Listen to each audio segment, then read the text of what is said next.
Get up, superstar. It's time to shine. Here's to the fierce queens, the delusional dreamer, the one who thinks she's all that because she marches to the beat of her own drum. She's not afraid to embrace her flaws, and she finds power in using failure as fuel for evolution. Defying the limits imposed by perfectionism and imposter syndrome, she faces her fears with full confidence in God, because the one who put her here also called her to have dominion here. My name is Barbara Moahi, your online bestie and chair executive officer. Join me and women across the world who refuse to let fear keep them from their wildest dreams. This is Boldly Becoming. So today on the podcast, we are joined by the one and only Lasizwe, who's not just a social media king, but a successful entrepreneur too. From working with Steers on the Noma Frequency Tour, being nominated for and then winning multiple awards, all the way to having his own reality show, Lasizwe is definitely a force to be reckoned with. And I think Lasizwe isn't just successful, he's passionate about empowering others, which can be seen in a lot of the work that he does to give back to his community. He's faced imposter syndrome head on, and guess what? Today he's taken the time to share with you and me what it takes to be confident on a world stage. Now, I know you've probably been in a situation before where you've worked tirelessly and endlessly for recognition or for that next step in your life, whether it was endless years of medical school so that you could become a doctor, or endless years of practicing your craft so you could be considered to even be in certain audition rooms.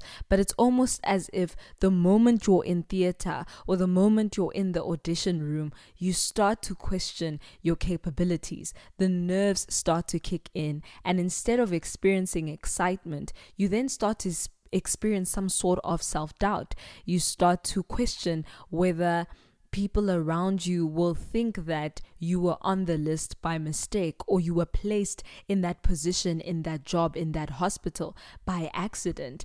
And I want to tell you today that that is absolutely normal. And in fact, imposter syndrome is something that affects high achieving individuals and even people of faith. So don't beat yourself up about it. You're not less of a Christian or less of a person of faith because you don't believe in your God to pull you through. You're just human. And today I got to sit down with one of the coolest humans on this planet. I'm talking about Lasizwe, who needs no introduction. So let's jump right into the conversation that I had with Lasizwe. Okay, so I'm standing with the fabulous Lasizwe. Lasizwe, how are you feeling tonight? I'm feeling very good. Thank you for asking. And I wanted to ask you, Nay, because this is a very big accomplishment. I don't know if you feel like it's a big accomplishment or you feel like, oh, normally, this is your everyday life. I mean, it is a big accomplishment. I mean, this is a world premiere. It's my first world premiere that we had. Huge. Which is huge. So thank you for that. And I'm just trying to let the energy simmer and settle in. Yeah. You know, it just feels so surreal. And yeah, that's how I feel right now. And do you have any spoilers for us? I think the biggest spoiler that I can give you is my friendship with Tanda Tebete. It was my first time meeting her like that, and we kicked it off like a house on fire. That's amazing. Yeah. I love that. And question I've been dying to ask you is, I know you started making videos in your bedroom, somewhere in Soweto, and I wanted to ask you, did you ever think that you would be standing here one day? What's that imposter syndrome like? Do you ever walk into rooms and feel like, God. I'm still that kid? You are a really good interviewer, I must say. Yes, the imposter syndrome has been there, been trying to fight it off, but it's a good accomplishment to feel the way I feel like right now, which is a feeling of, I'm proud of you. You know, it's you talking to the inner child and saying, dude, you know what you're doing. Yeah, we did that, you know. So it's a very surreal feeling again. We've been doing it, we're still doing it, we still gotta do it. So it's really cool to be here. It's really cool to experience all of this, and I'm really grateful that I got to be who I am today. I love that. Last question before I release you. Sure. What do you tell yourself every day to get yourself out of those moments when you feel like, I'm still that kid? Oh, I am that bitch. Oh no, that's a standard. I am that bitch. Whenever you're feeling like you are about to step into a boardroom that is very shaky or a scene that you don't know how to do, just Remind put yourself yourself. aside and say, I'm that girl. I'm that bitch. I'm that girl. Oh, it's like it's about Rohana. No, say it with me. I'm that bitch. I am that. No, that's the thing. I'm gonna say it with my chest. No, say it with your chest, baby. Like, Okay. own it. Like, I'm that bitch. Like, you did that. Like, what you're doing right now, you pulled me aside. I would have said, no, you're that bitch. You really are that bitch. Keep on saying yes. You came with the looks, you came with the trip, you looked at the parts. So you are that bitch. Thank you. So say it. I am. No, hide it. Don't hide it. My mom's gonna watch this and say, Rohana. Your mom's gonna know this. Your mom raised the G. No, say it. Thank you. No, like, Okay, let's say I'm gonna say it, guys. So I'm gonna say She it. better say it. I am that. How did that feel? How did that feel? It feels like God's gonna punish me.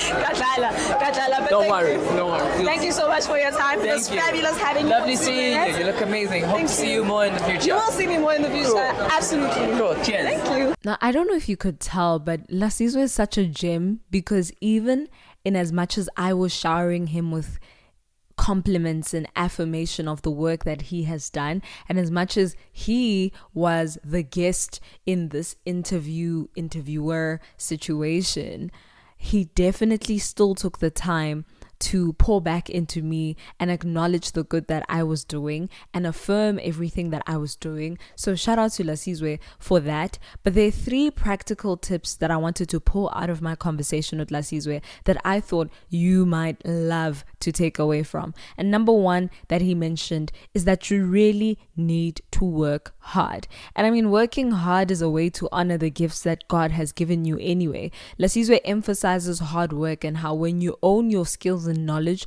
through dedication, you build confidence in your abilities, a testament to the talents that you have. And I think if you think back to Lasizwe's career, he blew up in 2016, 2015. But how long before that was he posting videos? And how many years of consistent content being put out has gotten him to the point where he is now, where he's able to be on a world stage on Amazon Prime amongst stars like Trevor Noah, Nomza Momba, Tatando Tabete, who even them in their own right have worked tirelessly and endless years in their career in order to be where they're at. And so there was something that I shared on the previous podcast episode where we spoke about what it takes to be successful, right? Becoming world class. And I took a little bit from the lives of Michael Jackson and the lives of Will Smith, where Will Smith actually shared this quote that it will take 1 brick every single day laid excellently for you to have a big bad wall of achievements. And I think sometimes that's something that we take for granted just because we're in this world of overnight sensations and virality. And while most overnight sensations were 15 years in the making, we have to commit that we're going to show up to the best of our ability every single day, because we don't know when our day will come. We don't know when our overnight success will come. Will it be in 5 years? Will it be in 15 years? Will it be in, I almost said 200 years, but girl, that is definitely beyond possible. But the second thing that Lasizwe pulls out is that I looked the part, right? He mentions how I have put myself together. I look stunning. I look gorgeous. And that's one of the reasons why he said yes, because I approached him with so much confidence. And I think dressing the part and really putting yourself in a position where you can best feel equipped to navigate the rooms and spaces that you know you're going to be occupying or that you dream of one day occupying plays a big part in fueling that internal belief. I think dressing the part isn't necessarily just about vanity and having the flashiest outfit or the latest, I don't know what. And if you looked at my outfit that day, I literally had on a bodycon dress. It was a red boob tube mini dress, plain red boob tube mini dress with an old pink blazer that I bought 2 years ago. I had it hung over my shoulders and a pair of red heels. That's literally as simple as my outfit was. That day I had gone out to buy earrings. I think I spent like 100 rand on buying earrings just to take it up a notch and just so that I wouldn't feel underdressed in that situation. My personal take on overdressing versus underdressing is that it's always best for you to be overdressed, because then you kind of carry yourself with your best foot forward. I think it makes people respect you. If you walk in a place and you're consistently dressed at a certain level, no one's gonna say, oh, she thinks she's better than themselves. If anything, I think that people look at that with admiration and say, oh, I wish I could have the same ability to come into rooms on the same fashion level that Zendaya does. And if you look at Zendaya, she gets praised for it. Nobody's judging Zendaya, pulling her down. And if there are people pulling her down, it's usually trolls who are miserable about their lives in the comment section, right? But Zendaya carries herself with so much grace. She's usually the most overdressed person in the room, and we've seen what that has done for her career. It has allowed us to have a consistent expectation of Zendaya, and while that might be her being herself, I think it's important that you make sure that you are comfortable in the clothing that you wear. Make sure that you'd be able to show up as your full authentic self as well. Not necessarily trying to emulate the Zendayas of the world, but making sure that you in yourself are able to create a mark and a print that will forever be remembered, that every time she walks in the room, we can trust she's going to have a pink hat on and absolutely dazzle us. Every time she walks in the room, we can trust she'll probably be wearing all black and killing it. And I think when you stay true to yourself and you work on honing in what works for you, you're always going to look good. For me, it's a good mini dress. It doesn't matter the style. It's usually in a boob tube because, yeah, it just flatters my body more. Mini dress shows off the legs and I always look good. I can feel confident in the fact that my legs are going to carry me and that the dress is going to be flattering to me because it's a boob tube. But yeah, that's dressing the part.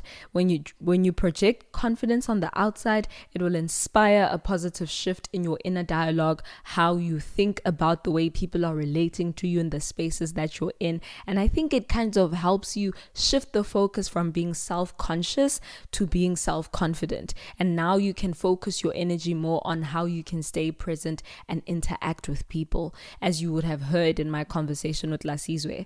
And I think that's where being overdressed versus underdressed for me comes as a no-brainer. Like, it's always better to be overdressed, because for me, if I was underdressed, I will feel self-conscious. I'll feel like I'm not good enough, and really, I to some degree am not good enough because I've dressed beneath the theme.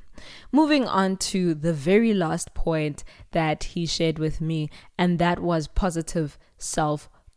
Using a powerful affirmation to remind yourself of who you are, remind yourself of your accomplishments and why you're in this room to begin with. No one likes to admit that they experience insecurity. It's almost like a shameful experience we all want to sweep under the rug.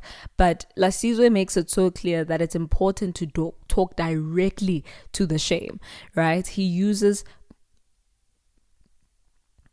use affirmations and remind yourself of God's purpose for your life and the strength that He has given you, because you are capable and worthy because you are created by God. And as someone who is created in the image of God, you best act like it. You best walk into rooms like you know who you are.